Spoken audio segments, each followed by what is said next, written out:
Students, आज हम शुरू कर रहे हैं ग्रामर का पार्ट 3 जिसका नाम है शब्द और वाक्य। तो इस पार्ट में हम सीखेंगे कि शब्द किससे मिलकर बनते हैं और वाक्य किससे मिलकर बनते हैं। देखिए, पढ़िए और समझिए। यहाँ आप देख रहे हैं कि दो चित्र बने हुए हैं। पहला है बगीचे में रंग बिरंगे फूल खिले हैं और उसके बाद जो चित्र है वो है ताजमहल आगरा में है। तो बच्चों, ऊपर के वाक्यों में व्यंजन वर्णों के साथ स्वरों का मेल उनके मात्रा रूप में किया गया है, जिसे लाल रंग से दर्शाया गया है। इन्हें मात्राएं कहते हैं।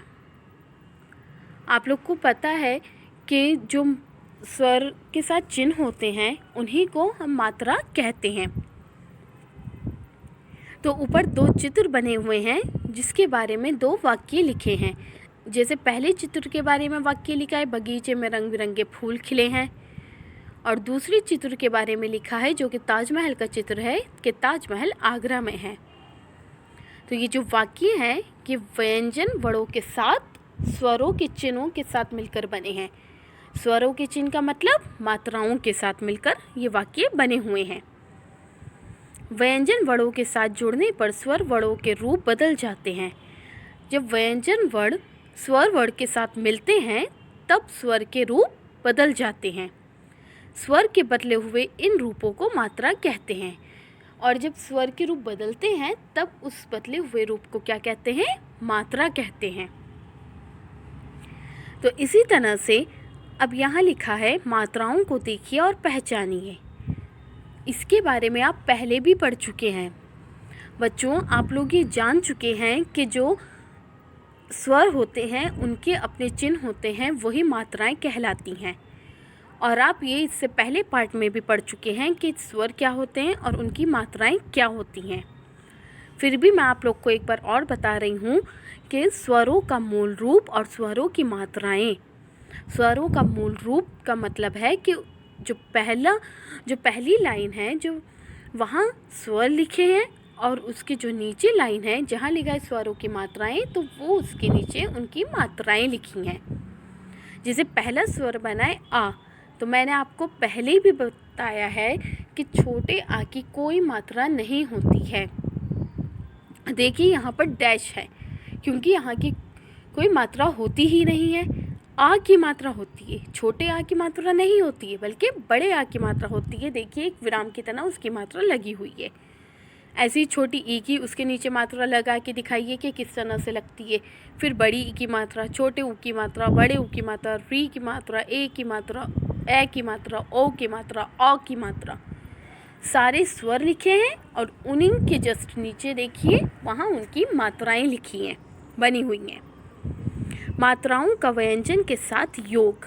अब हम देख रहे हैं कि जो स्वर की मात्राएं होती हैं उनका योग किसके साथ दिखाया गया है? व्यंजन के साथ, क्योंकि व्यंजन जब लिखे जाते हैं तो वो स्वर की मात्रा के साथ ही लिखे जाते हैं। इसलिए उन्होंने यहाँ दिखाया है कि ये व्यंजन है और उनके साथ स्वर की मात्रा का योग किया गया है। जैसे का के साथ दिखाया तो बन गया का, फिर का, की, कू, कू, कर, के, कै, को, कौ। का पे योग करके दिखाया। अब खा पे मात्रा लगा के दिखाई गई तो हो गया का, खा, खी, खी, खू, खू, खिर, खे, खै, खो, खौ। फिर चा पे लगा कर दिखाई गई मात्राएं कि चा, चा, ची, ची, चू, चू, चुर, चे, चै, चो, चौ। तो इस तरह से स्वर की मात्राएं व्यंजन पर लगाकर दिखाई गई हैं। अब हम देख रहे हैं कि रा के साथ ऊ की तथा ऊ की मात्रा इस प्रकार लगाई जाती है। तो बच्चों, आप जानते हैं, मैंने बताया है आप लोग को कि जो व्यंजन होते हैं उनके ऊपर मात्राएं लगती हैं, जो भी मात्राएं होती हैं, और ऊ की मात्राएं व्यंजनों के नीचे की तरफ लगती हैं। लेकिन व्यंजनों में एक ऐसा व्यंजन है जिस पर ऊ की मात्रा उसके नीचे नहीं लगती है, बल्कि उसके साइड में लगती है, उसके बाद में लगती है। तो उस व्यंजन का नाम है रा, यानी उस वर्ण का नाम है रा। आप देख रहे हैं यहाँ पर लिखा है कि रा के साथ ऊ की मात्रा किस प्रकार लगाई जाती है। तो रा प्लस ऊ, रा पे ऊ की मात्रा लगी हुई है और फिर बराबर रुपया। ऐसी रा प्लस ऊ, रू बराबर रुपया। तो आप देख रहे हैं कि यहाँ पर छोटे और बड़े ऊ की मात्रा रा पर लगाकर दिखाई गई है। तो इस तरह से रा पर ऊ की मात्रा का प्रयोग किया जाता है, ना कि उसके नीचे लगा करके। अब हम देख रहे हैं इसका दूसरा पेज। देखिए, पढ़िए और समझिए। तो यहाँ पर आप लोग को कुछ चित्र नज़र आ रहे हैं।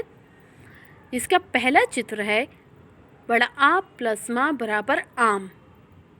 पहला चित्र है आम का, तो वही जुड़कर बताया गया है। जैसे फिर दूसरा चित्र है नल, तो ना प्लस ला बराबर नल।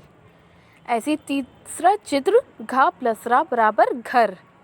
फिर मा प्लस टा प्लस रा बराबर मटर। फिर का प्लस मा प्लस ला बराबर कमल। फिर का प्लस ला प्लस मा बराबर कलम। फिर आ प्लस जा प्लस गा प्लस रा बराबर अजगर। फिर है टा प्लस मा बराबर टमटम।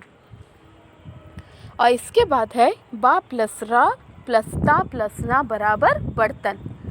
तो ये सारे चित्र हैं आम, नल, घर, मटर, कमल, कलम, अजगर, टमटम, बर्तन। बच्चों, ऊपर दिए गए चित्रों के नीचे लिखे शब्दों को देखिए।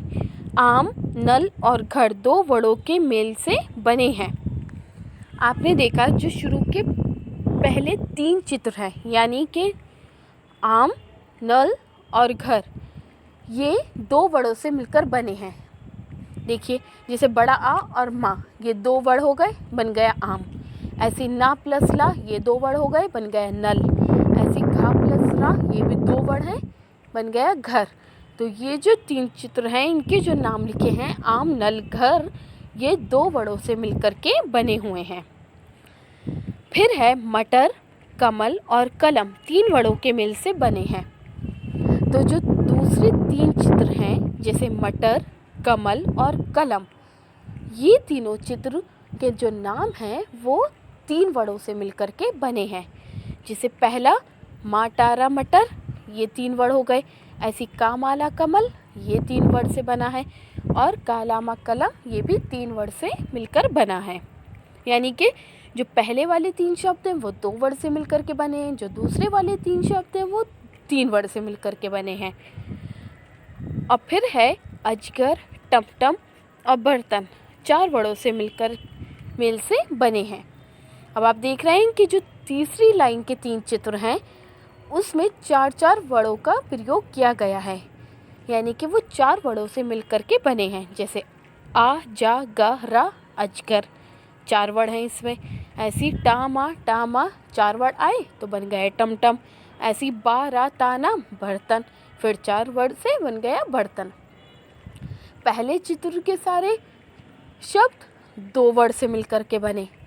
फिर दूसरे वाले जो चित्र हैं 3, वो 3 वर्ण से मिलकर के बने। और जो लास्ट वाले चित्र हैं वो 4 वर्ण से मिलकर के बने हैं। अब हम देख रहे हैं शब्द कि शब्द क्या होते हैं।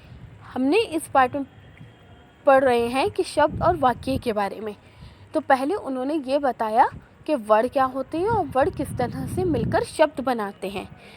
अब हम पढ़ रहे हैं 2 या 2 से अधिक वर्ण मिलकर जब कुछ अर्थ देते हैं तो इनके मेल को शब्द कहते हैं। यानी कि या तो 2 वर्ण मिलकर कोई शब्द बनाए या फिर 2 से ज़्यादा वर्ण मिलकर अगर कोई शब्द बनाते हैं तो उसी चीज़ को कहते हैं, यानी उन्हीं मेल को कहते हैं शब्द। अर्थ ये निकलता है कि शब्द जो हैं या तो वो 2 वर्ण से मिलकर बनता है, 2 वर्ण के मेल से बनता है, या फिर 2 से अधिक वर्ण के मेल से भी बनता है। जैसे यहाँ पर शब्द बने 2 वर्ण से मिलकर, फिर बने 3 वर्ण से मिलकर और फिर बने 4 वर्ण से मिलकर। तो इस तरह से 2 या 2 से अधिक वर्णों को मिलाकर शब्द बनते हैं। उनका सही अर्थ निकलता है, सार्थक अर्थ निकलता है, तब वो शब्द कहलाते हैं। नीचे दी गई कविता को पढ़िए और समझिए। अब यहाँ पर मैं एक कविता पढ़कर आप लोग को बता रही हूँ। यहाँ पर एक चित्र भी बना है और उसी से रिलेटेड यहाँ पर एक कविता लिखी हुई है। मुर्गा बोला ऊंचे स्वर से, हुआ सवेरा निकलो घर से, फूल खिले भौरे मंडराए, मोर नाचता पंख फुलाए, शिशु मंडली विभोर हो गई, चहल पहल हर ओर हो गई। तो ये कविता यहाँ लिखी है और उसी का चित्र बना हुआ है। तो बच्चों, अभी जो हमने कविता पढ़ी उसके बारे में दे रखा है कि प्रथम पंक्ति में मुर्गा प्लस बोला प्लस ऊंचे प्लस स्व प्लस से, तो ये सारे जो शब्द हैं ये कितने हैं? पहले पंक्ति में 5 शब्द हैं। ऐसी ही दूसरी पंक्ति के बारे में बता रहे हैं कि हुआ सवेरा निकलो घर से, तो जो दूसरी पंक्ति है उसमें भी 5 शब्द हैं। दोनों पंक्तियों में 5-5 शब्द हैं। ये पांचों शब्द मिलकर कुछ अर्थ प्रकट कर रहे हैं।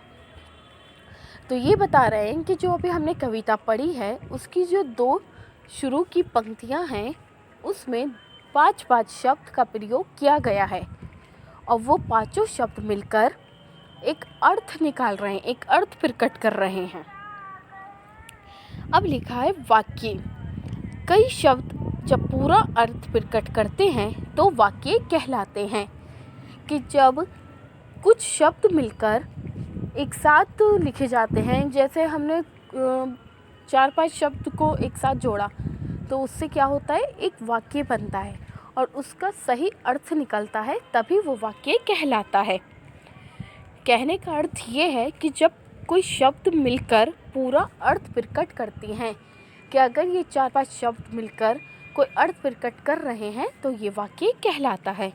जैसे कि पंक्ति में शब्द थे मुर्गा बोला ऊंचे स्वर से, तो ये जो शब्द हैं 5 ये मिलकर एक अर्थ निकाल रहे हैं, तो ये क्या बन रहा है? इससे मिलकर वाक्य बन रहा है। आपने जाना, तो आपने इस पाठ से क्या जाना कि वर्णों के मेल से शब्द बनते हैं और शब्दों के मेल से वाक्य बनते हैं। शब्दों और वाक्यों का आधार केवल वर्ण ही होते हैं। कहने का अर्थ ये है कि जो वर्ण होते हैं जब वो मिलते हैं तब बनाते हैं शब्द, और जब शब्द बन जाते हैं तो कई शब्द मिलकर बनाते हैं वाक्य। और शब्द और वाक्यों का जो आधार होता है वो केवल वर्ण ही होता है। ऐसा क्यों कहा गया है? क्योंकि जो वाक्य की स्टार्टिंग होती है, जो शुरुआत होती है वो वर्ण से ही होती है। क्योंकि पहले वर्ण मिलते हैं, शब्द बनते हैं, फिर शब्द मिलते हैं, तभी वाक्य पूर्ण होता है, यानी तभी वाक्य बनता है। फिर है, क्या आप जानते हैं कि आ की कोई मात्रा नहीं होती? हाँ, क्योंकि हमें पता है कि छोटे आ की कोई भी मात्रा नहीं होती है। स्वरों की संख्या 11 होती है, लेकिन मुख्य रूप से मात्राएं 10 होती हैं। आपने पढ़ा है कि जो स्वर होते हैं वो टोटल कितने होते हैं? 11 होते हैं, और जो उनकी मात्राएं होती हैं वो होती हैं 10। क्योंकि छोटे आ की कोई मात्रा नहीं होती, तो कुल 11 स्वर है। जब उसमें से छोटे आ की मात्रा हटा दी, उसकी मात्रा नहीं होती है, तो बचे 10, इसलिए 10 स्वर की मात्राएं होती हैं। फिर है पाठ का सार, यानी ये हमने इस पाठ में पूरा क्या पढ़ा है। व्यंजन से जुड़ने वाला स्वर मात्रा कहलाता है। वर्णों के सही मेल से शब्द बनते हैं और शब्दों के सही मेल से वाक्य बनते हैं। ये हमने इस पाठ से सीखा है। So now this chapter explanation is completed.